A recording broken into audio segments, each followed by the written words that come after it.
इस न्यूज के प्रायोजक है शांति ज्वेलर्स। 38 वर्षों की साधना अब एक हवेली में साकार, धातु में ढली स्मृतियां, रत्नों में ठहरी हुई रोशनी, हर कृति में समय का स्पर्श और हर आभा में वंश की गरिमा। प्रवेश कीजिए, यहां सौंदर्य नहीं, एक विरासत जीवित है। शांति ज्वेलर्स, बालाघाट। बालाघाट पुलिस ने सीएम हेल्पलाइन और झूठी शिकायतों का खौफ दिखाकर ग्राम पंचायतों के सरपंचों से लाखों रुपए ऐंठने वाले 2 तथाकथित पत्रकारों को रंगे हाथों दबोचा। पुलिस ने सुनियोजित ट्रैप बनाकर दोनों आरोपियों को 90,000 रुपए की रिश्वत रंगदारी लेते हुए गिरफ्तार किया है। 24 जुलाई को कंट्रोल रूम में प्रेस वार्ता कर पुलिस अधीक्षक आदित्य मिश्रा ने इस पूरे फर्जीवाड़े का पर्दाफाश किया। पूरा मामला ग्राम पंचायतों में कथित भ्रष्टाचार और निर्माण कार्यों की शिकायत से जुड़ा है। आरोपी संजय अजीत और अंकुश चौहान खुद को पत्रकार बताकर पंचायतों के खिलाफ सीएम हेल्पलाइन और अन्य विभागों में शिकायतें दर्ज कराते थे। इसके बाद केस बंद कराने और शिकायत वापस लेने के एवज में सरपंचों से लाखों रुपए की अवैध मांग करते थे। ग्राम पंचायत मौदा के सरपंच मनमोहन वैद्य की शिकायत पर अजाक थाना प्रभारी निरीक्षक ब्रजेश कुमार के नेतृत्व में एक विशेष टीम बनाई गई। आरोपियों ने 2,10,000 रुपए की डील में से 60,000 रुपए पहले तो ले लिए थे। 23 जुलाई की शाम जब दोनों आरोपी दीनदयालपुरम कॉम्प्लेक्स में शेष 90,000 रुपए की किस्त ले रहे थे, तभी घात लगाकर बैठी पुलिस की टीम ने उन्हें रंगे हाथों गिरफ्तार कर लिया। पीड़ित सरपंचों ने भी बताया कि आरोपियों की ब्लैकमेलिंग से तंग आकर उन्होंने बटन कैमरे से स्टिंग किया और ऑडियो वीडियो सबूत एसपी को भी सौंपे। इसके बाद यह ट्रैप कार्रवाई मुमकिन हो सकी। पुलिस ने दोनों आरोपियों के खिलाफ भारतीय न्याय संहिता और ST/SC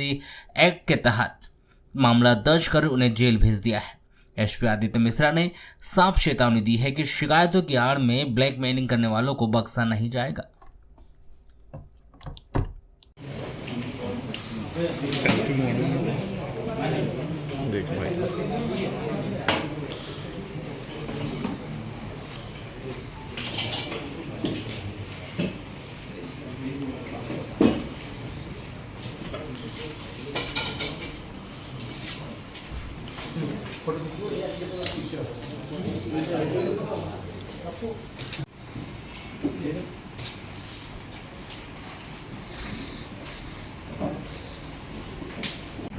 जिला बालाघाट में लगातार इस प्रकार की शिकायतें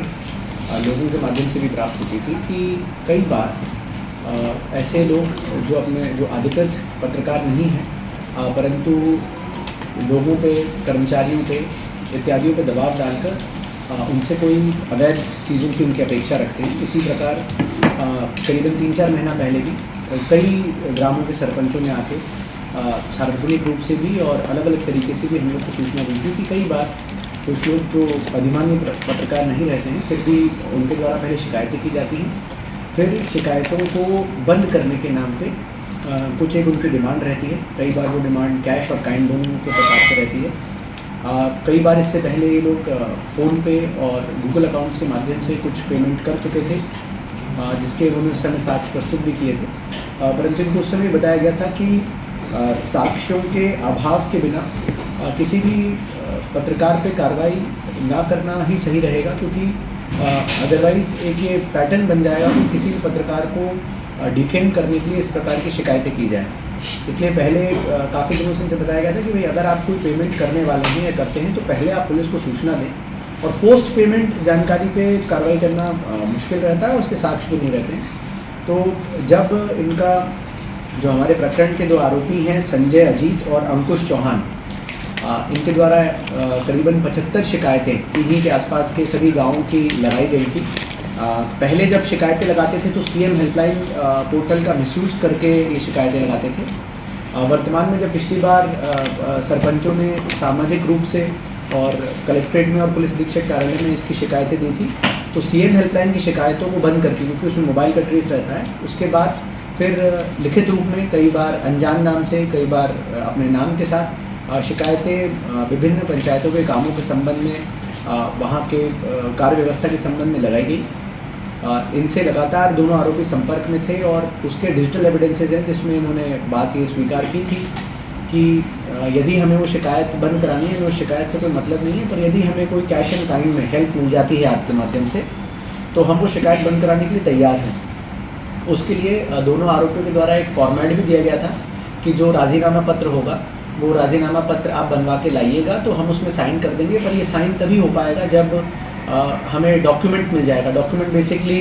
कहने का उनका तात्पर्य था कि पर पंचायत के हिसाब से उन लोगों ने पहले तो जो बात हुई थी वो 70,000 रुपये से शुरू हुई थी कि 70,000 रुपये प्रति पंचायत की शिकायत बंद करने का हम लोग लेंगे।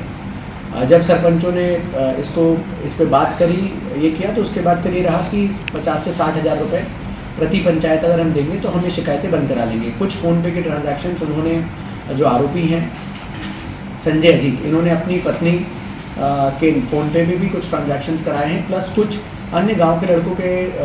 नाम पे भी फ़ोनपे के ट्रांजैक्शंस कराए हैं, जिसके व्हाट्सएप चैट के भी रिकॉर्ड्स हम लोगों ने रिट्रीव किए हैं, जिसमें स्पष्ट रूप से समझ में आ रहा है कि ट्रांजैक्शन होने के बाद जो सरपंच हैं जिन्होंने ट्रांजैक्शन किया है उसके बाद उन्होंने बोला है, तो उन्होंने बोला है कि हाँ बंद हो जाएगी, जिससे क्लियरली समझ में आता है कि शिकायत बंद होने के संबंध में बातचीत हो रही है। और अगर आप ट्रांजैक्शन होने का टाइम और उसके बाद सीएम हेल्पलाइन बंद होने का टाइम देखेंगे तो उसमें भी बहुत कोरिलेशन है, जिससे स्पष्ट है कि इस प्रकार के जो पोर्टल्स बने गए थे या इस प्रकार के जो शिकायतों के माध्यम रहते हैं उनका मिसयूज़ करके एक्सटॉर्शन करने की इन लोगों ने एक रैकेट चला रखा था। इसमें हम लोगों ने जब इनकी शिकायत की थी तो एफआईआर दर्ज की थी, और सरपंच लोगों ने, जो हमारी शिकायत करता है, उन लोगों ने जब पैसे देने की बात आई थी तो पुलिस ने पहले ही उन पैसों का सभी नोट्स का सीरियल नंबर रिकॉर्ड कर लिया था, जिससे कि प्रूफ रहे। अदरवाइज़ कैश के ट्रांजैक्शंस को प्रूफ करना मुश्किल रहता है। और जब ये चीज़ हो गई, जब ट्रांजैक्शन सफल हो गया, उसके बाद हमने उनको जब ट्रैप किया तो ट्रैप करने के बाद जो उनके पास से दस्तावेज 90,000 रुपये जो उनके पास से नोट निकले हैं वो वही ट्रांजैक्शन सीरियल नंबर्स के थे जो एफआईआर में दर्ज कराए गए थे। और इसी के साथ साथ जो रिकॉर्डिंग्स और स्पाई कैमरास के माध्यम से जो रिकॉर्डिंग हुई है, जिसमें उनका फेस भी और उनका ऑडियो दोनों चीज़ काफ़ी क्लियरली समझ में आ रही है, जिसके संबंध में हुआ है। प्लस इस ट्रांजैक्शन से पहले जो दीनदयाल कॉम्प्लेक्स में ट्रांजैक्शन इन लोग करने वाले थे, उसके पहले की जो व्हाट्सएप की चैट्स हैं उसके संबंध में भी संयुक्त जानकारी करने के बाद हम लोगों ने एक्सटॉर्शन का मुकदमा और SC/ST एक्ट का मुकदमा दर्ज किया है। दोनों आरोपी अभी वर्तमान में पुलिस कस्टडी में हैं। इसी के साथ साथ इनके संबंध में अन्य सरपंचों की भी जो पुरानी शिकायतें हैं या जो शिकायतें विभिन्न समयों पर हुई थी उनका अवलोकन किया जा रहा है, और यदि उनमें कॉग्निजेबल ऑफेंस मिलेगा तो उनमें अलग से अपराध पंजीकृत किया जाएगा, जिससे कि इस प्रकार की गतिविधियों को पूर्ण तरीके से इस पर रोक लगाई जाए।